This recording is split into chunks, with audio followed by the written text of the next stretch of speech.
All right, fighters, today I'm excited to hang with my buddy Mauricio Cotto.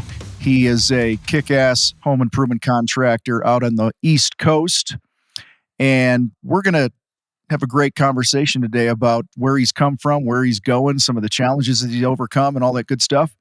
So without further ado, Mauricio, welcome to the fight, man. Thank you. Thank you for having me here. It's awesome. It's a privilege to be sitting right here on this end of the microphone. So thank you so much for having me here. Well, I was looking forward to this, man, because I always like hearing people's stories and stuff like that. So you sound like you have an accent. Where are you from originally? I'm from Costa Rica. I grew up in Costa Rica. Yeah, I don't know what I'm doing here now, though. It's a little colder there, isn't it? A little colder here than it is there. Oh my God! You said it. You said it.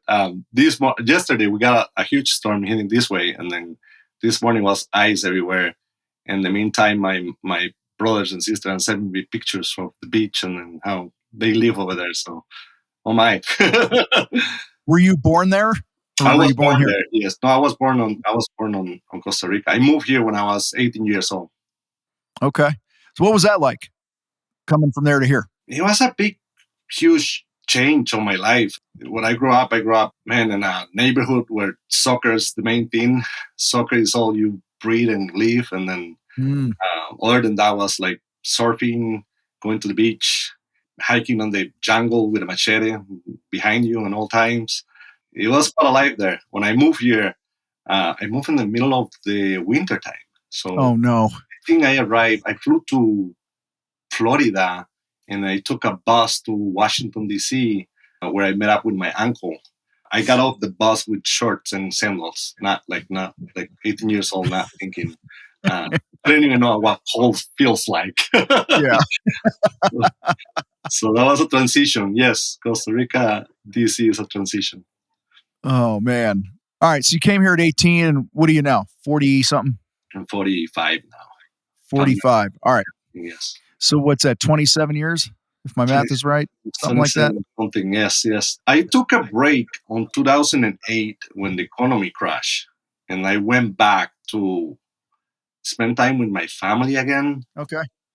My parents are getting older, and my brothers have sons, so I got nephews and nieces that I didn't know.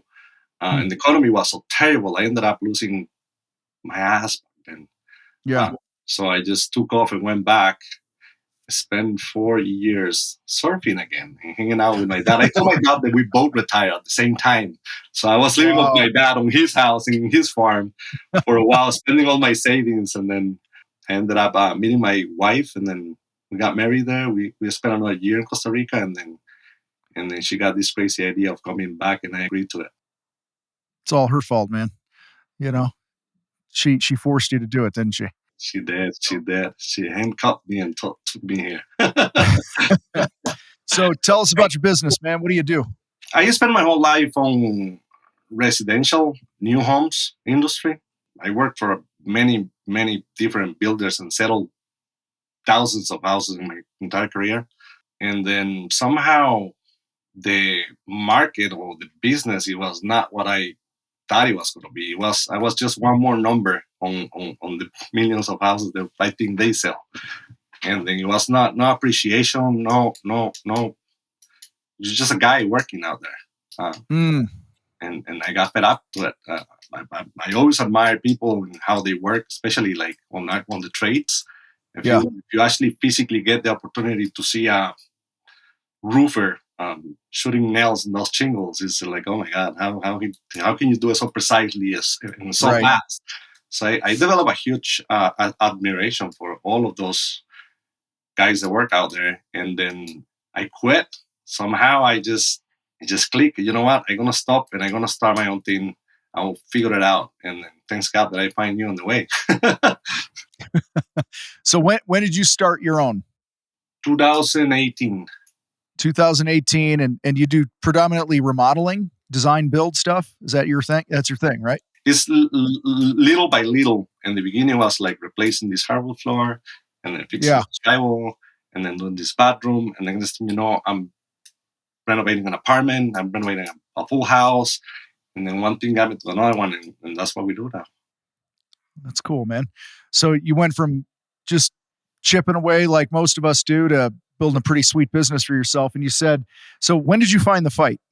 I think it was in the beginning of 2020, maybe. So it's been like 2 years. Okay.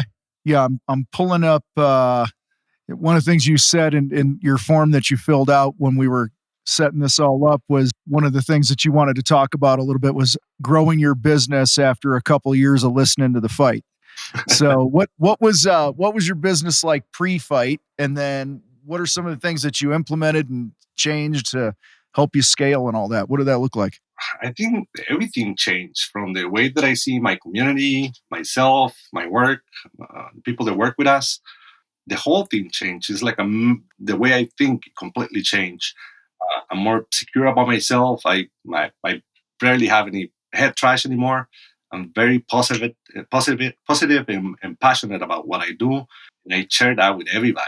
I think I'm more honest with my clients and my people, my family, and more open about things. More open about being able to free up my mind to speak out. So talk to us about that head trash thing, because a lot of people come in and they really struggle with it for a long time, and it sounds like you just kind of dealt with it and moved on. That's the idea I got when you were talking. So I'm just kind of curious, what maybe give an example of what some of your head trash was before, and then how did you work through it? Just insecurities, I guess. Having the potential to build the most beautiful kitchen, not like putting yourself out there in the market to be able to sell that kitchen because you don't believe you can pull it out. So you Okay. kind of like you're happy with a little tiny low in bedroom. Nothing wrong with it. No. Still only one way to build it, right? The only way to build is build right, regardless of the size of the bedroom. But my insecurities didn't allow me to open up to ideal clients. Yeah, so you were hanging out in your comfort zone for a while, didn't really want to push the envelope with project sizes and asking for more money and things like that. So tell me about the first time you took the step, though. Like what was that? What project was that? What was that like? Where you finally said, "All right, screw this. I'm gonna step my game up." How did that go? I think I was scaling too, not knowingly, but one thing got me to another one, and just making sure that I was doing the best job I can do. It took me to the next guy, and then after that, I think he was in the middle of a project on some of his other houses with a designer, and this designer wanted to take me to another job, and I was like, well, if I don't do it now, I'm never gonna do it. So I went for it, and then price it all. I didn't even know how to price anything out. It was like in a piece of paper and then a whole bunch of notes and then trying to see what is what. And then that's how I came up with myself with my first estimate. And from that from that project with her, it took me to another project, which was a whole home renovation. And in the middle of that, it was another house that was renovated. That was really poorly renovated. And she heard about us through this other client. And then next thing you know, I'm doing two big projects at the same time. The scary part of the whole thing is the scaling deal.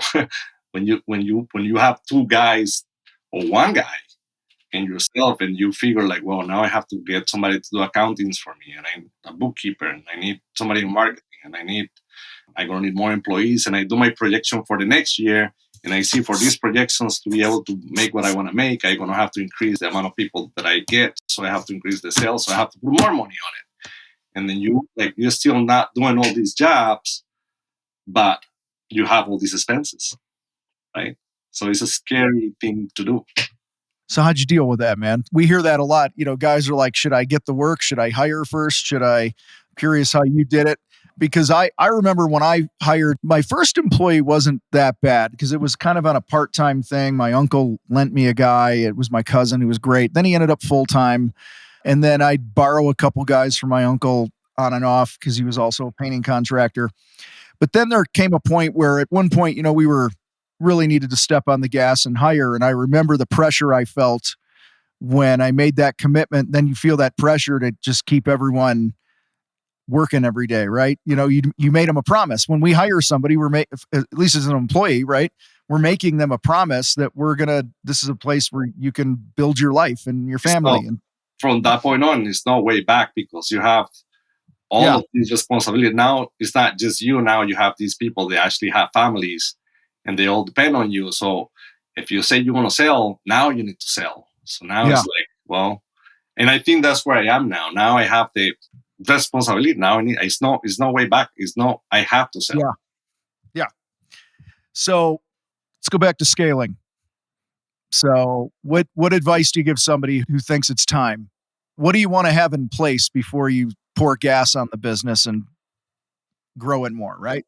You have to be conscious about your time and how do you spend it, and then market yourself. Do marketing is the key. Just marketing, and then learn how to sell and sell. If you sell, you can scale because you can breed. And then if you have the money, you can find the people that you need. So people come around, I guess. Fighters, many of the coaching clients that I've helped over the years were in serious trouble because of friendly fire. They tried to grow too big, too fast, and caused themselves a bunch of pain. Maybe that's you. Maybe you're living paycheck to paycheck, even though your employees think you're getting rich. Maybe you're struggling with burnout from living in a constant state of chaos in your business. Maybe your kids haven't seen you in days. Maybe you feel trapped by the business that was supposed to be your ticket to freedom. Wherever you're at, listen, it's time to call a timeout and get your foundation in order. In fact, not even if you're struggling, even if you're winning right now, but you know there's another level of winning that you want to take your business to, it's time to call a timeout right now and get your foundation in order. And that's what our Battleground program is designed to do. It's everything you need to grow your business: sales, marketing, leadership, numbers, you name it, it is there. I want to invite you to go check it out.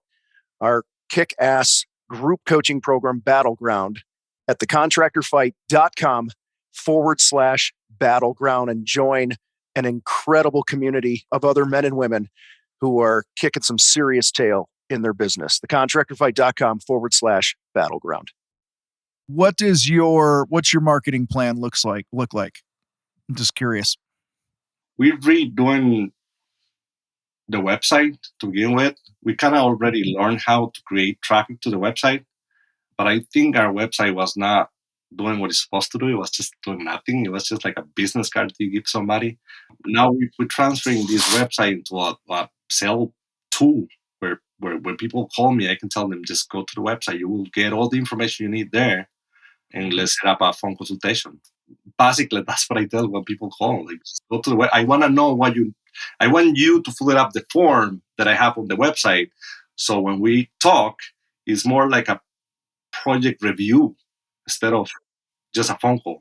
And I can, once I got that form and I get to that phone consultation, I can spend the time knowing the person and hearing about their needs, instead of trying to make numbers and figure out what they want and making notes and whatnot. I feel like if I go to the website first and they send me all the information, a couple of pictures, then my mind is free to give it to them 100% instead of trying to like capture all the information that I receive in a paper to come up with numbers.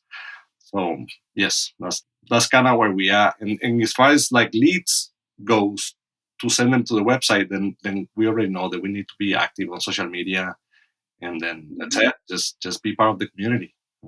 So what was your sales process like before? Because I know you're pre-qualifying people now and you're running them through your process, but before you had this process that's kicking ass for you now, what were you doing, and what was a typical? It was basically no process. Like every time went down differently, and more likely was like, I'll be right over there. Yeah, I'm on my way. Yeah, I'm on my way. That's right. I'm on my way. And then I will spend hours and hours and hours estimating and then visiting people for no reason. Hardly sold anything that way. You hardly sold anything that way? Yeah. Yeah. Why do you think that is? It was just not the right fit. Like it was not connection. It was not human connection between the customer and myself. I will show up and then I will brag about how beautiful it was going to be instead of listening and then like common sense. You sound like me. Back early on. So there was was one of the first estimates I had ever gone on as a painting contractor. And I thought it was all about, of course, quality work is important. I mean, everybody listen to this, you got to do great work. So let's just put that aside for a minute. But that's what I thought the only thing that mattered was that I just thought it was like, let's wow them with how great of work we could do. And I remember standing there. This lady wanted her house painted. I said, what don't you like about it? She's like, I just don't like the color and this and that. And I said, okay, long story short, I'm trying to show off and tell her how smart I am and what great work we do. And I said, for instance, we were talking about, I'm like, we do high quality work and blah, blah, blah, this and that, only the best and whatever. And I said, for instance, whoever painted this wall had no pride in their work because there were like little roller fuzzies in it and like, debris and it was, you know what I'm saying? Like a couple hairs on stuck to the wall. I said that too. Yeah, And I go, so whoever painted this wall absolutely has no pride in what they're doing. She goes, I painted that wall. So needless to say, I did not get that job. Way to go, huh? But yeah, we spend so much time telling people how amazing we are. What was one of the lowest times you ever had in business? Actually happened not that long ago, where one of our plumbers forgot to weld section of a copper pipe, and then we on the 8th floor of an apartment building. So when the water was supposed to be turned on, he didn't wait. He called me several times, and then for some reason the engineer of the building was dealing with trying to get inside of the mechanical room that was right behind the dentist retail store down the first floor. He couldn't get back because the dentist have a patient out. So he told me over the phone that he needed to wait like another half an hour or so. So I relayed that to the plumber, and the plumber decided to like take off. Like the engineer told the plumber that he will handle it, and then next it's just water running down the building, like 4 or 5 units wet, and then oh man, oh my, yeah, I didn't, yeah, that was tough.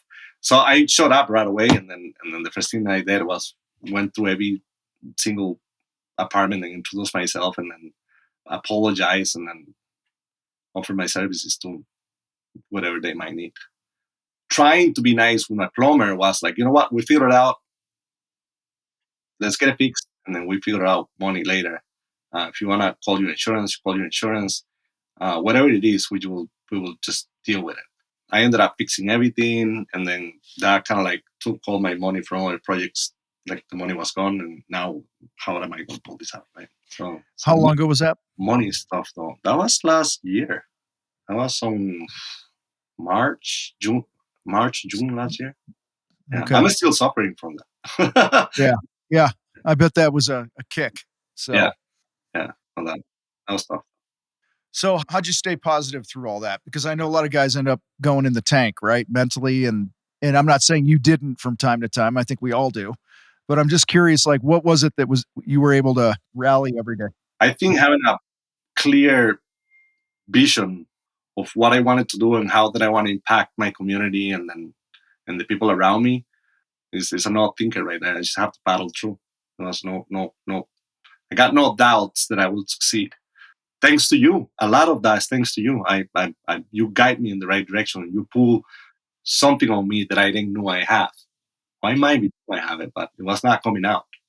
Well, that's the power of a community too, right? Like just hanging around the right people that are working on themselves and leaning on each other. Because I mean, pretty much any situation a contractor has, anything they're going through, you line up another 5 contractors, chances are 3 or 4 of them have gone through the same thing or are going through it. So it's, that's why I'm always big in the community. So I got the pleasure to when I went to Denver for the summit, and then I was amazed of how well you target your market, because I couldn't get an all-night conversation with any of the 300 plus guys that went there. I definitely feel like it was a very united family. You could talk about anything to them, and they will like perfectly and automatically understand where you come from. Yeah, I love the fact that, and I've heard this from so many people, but I'll brag on it myself because I saw it. I was just super fired up that a lot of industry events, guys are showing up, beating their chests and bragging about how great they are and this and that. And this was a very different event. Like there were really no egos in the room. People were open, their guard was down. It was and Right. I know I put the event on, okay? I get that. So I'm totally like, it's probably not fair for me to say it, but I'm like, it was the best event I've ever been to because of the vulnerability is all I'm saying. I don't Like know if you everybody was notice how open. quiet people like. I never see like people just concentrate for so long. It was all day, not stop, and people will not like if somebody was on the stage, people will not talk. I remember myself I needed to go pee, but I will refuse to get up because I didn't want to miss a second. It was so intense, and then I didn't want to disturb anybody because everybody was like honestly like 100% on the stage the whole time. That was amazing to me too. Our sound guys, the company we used, and our event planner, they've been in the game for 20, 25 years doing big, huge events and a lot of big name people and things like that. And they both told me that they couldn't believe how, like, normally in an event or a meeting or something like that, there's quarter to a third of the room, will leave the room during a talk. And they're like, damn near every single talk for 3 days, every seat was filled, nobody moved. So it was kind of, and I didn't know any different. I was like, okay, but that was cool. You mentioned your community twice. You said, I want to, show up in my community a certain way. What does that look like to you? Like, what's some of your vision for your community? I don't want to miss this because it sounds like you're in this for bigger reasons. I'm happy to give my community whatever I can and whatever they need me to give, but I don't even know what that is. So as it is right now, if I'm gonna take my kid to soccer, then I try to open up to people there, like all and so just the simple thing to listen to people is very very powerful, and I try to be more active. If I don't know, God forbid, if they people are going to get together and go clean the creek, I'm up for it. Let's do it. And I even Yeah. try to talk my people into it. So whatever it is that is happening out there, just being there and be there, right? If I gonna Yeah. go there, then I need to be there, and I need to like it's not gonna be just my body picking up some trash in the creek. I'm gonna be talking with Mhm. people and interacting with people and listening to people. And who knows? I don't know what it is that I can give my community. It's a Yeah. person, but just putting yourself out there. So be active. Well, I think you're giving it to them now. You're leading by example, and what you're doing. And the reason I brought this up is this is building your brand. Like you're becoming known. You and your people are becoming known as people who give a crap about the community. A lot of people like want to keep. I know a lot of guys that don't want to work in the community that they or live in the community that they work in and things like that. And I'm like, I want to live in those places. I want to show the world that our company, the existence of our company is a benefit to this place. We spend our money here, we employ people here, we support causes that we care about through donations or our time or money. There's so much power being involved in your community, which is why I brought it up with you. So, Absolutely, absolutely. And then and I didn't even mention the company because I think you have to put yourself out there as a person first and find need. And then now the need of new construction here is huge though. We're right next to DC, and then we got houses that are built in 1960s, 1970s, and then I mean they don't have Cat 5, right? They don't have right. They need to be upgraded. They got all bathrooms, all tile. Some of them have a lot of problems with windows and then air penetrations, and then so these days we have the technology to improve these houses. We just don't have the manpower, I think, to do it all in once. right, So if right. anything, I will tell you contractors like wake up, like see all the work that we got out here, decent companies and people that are legit and then wanting to do things right. So the opportunity It's is huge crazy. on this. It's crazy how much opportunity there is out there, man. There's like never a shortage of this stuff. So, what could you share with people listening about what happens behind the scenes in one of the contractor fight programs that they might not know or expect? The main thing that happened to me behind the scene, and I think is the most influencing, and this is the part that influenced me the most, is is my friends that I got from the fight, people that are on the same page that I am. I got my buddy that Kevin. I don't mind. I hope you don't mind mentioning his name, but I talk with him on the daily basis. We talk 3 4 times a day, I know he's not here listening to this because he was in an appointment at 2 o'clock. I'm sure he's going to call right after that.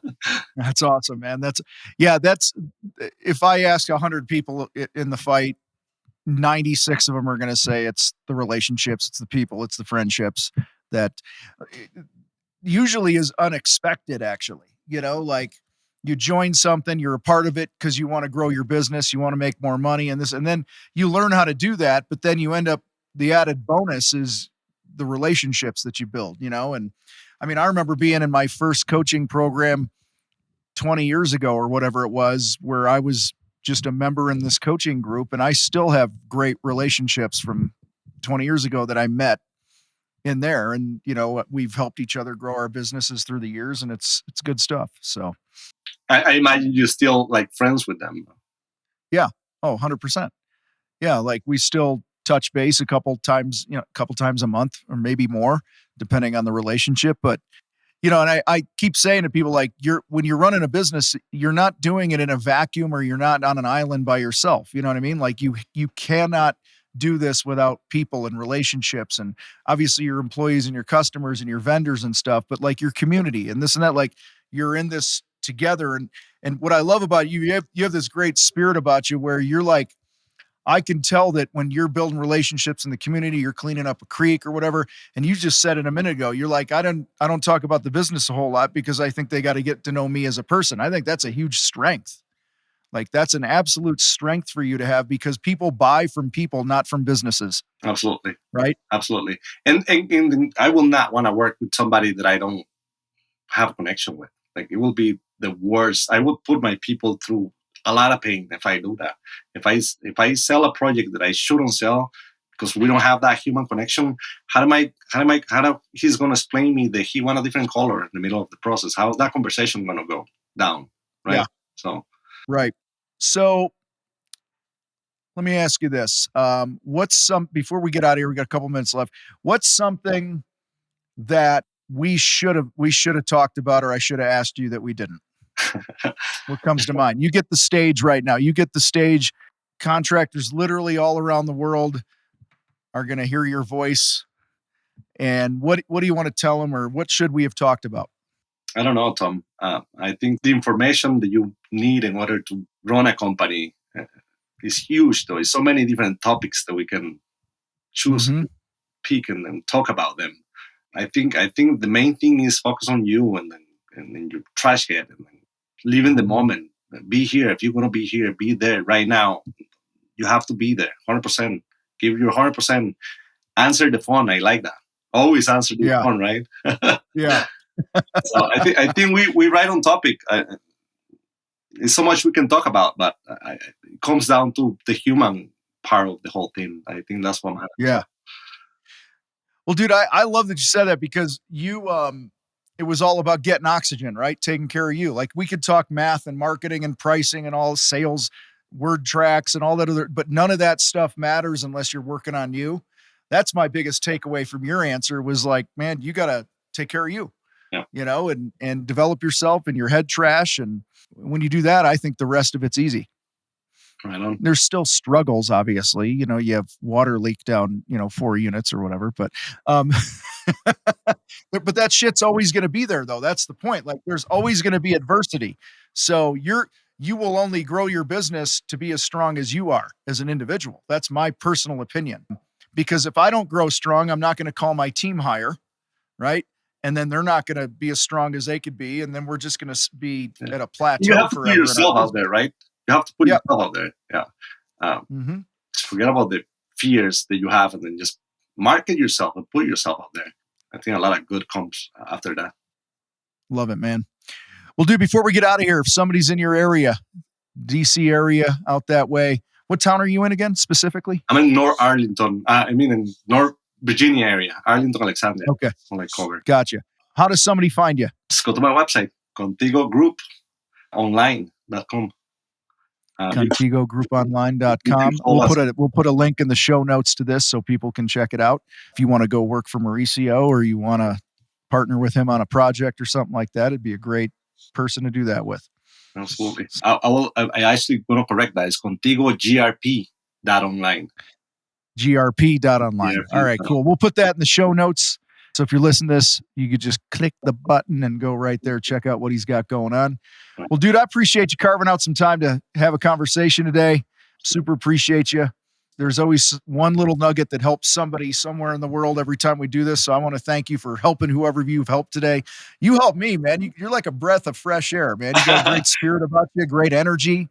You know, you're just a genuine dude, and I can see why your business is kicking ass and growing, man. Super proud of you. Thank you, Tom. Thank you. And thank you for having me here. So humbling. Thank you. You're very welcome. All right, everybody. Appreciate you. Hey, check out Mauricio's profile in the show notes or his website, what he's got going on there, and share this with another contractor. Give us a review wherever you're listening to it. And with that, Travis, bring in the guitars. We'll see you guys next time.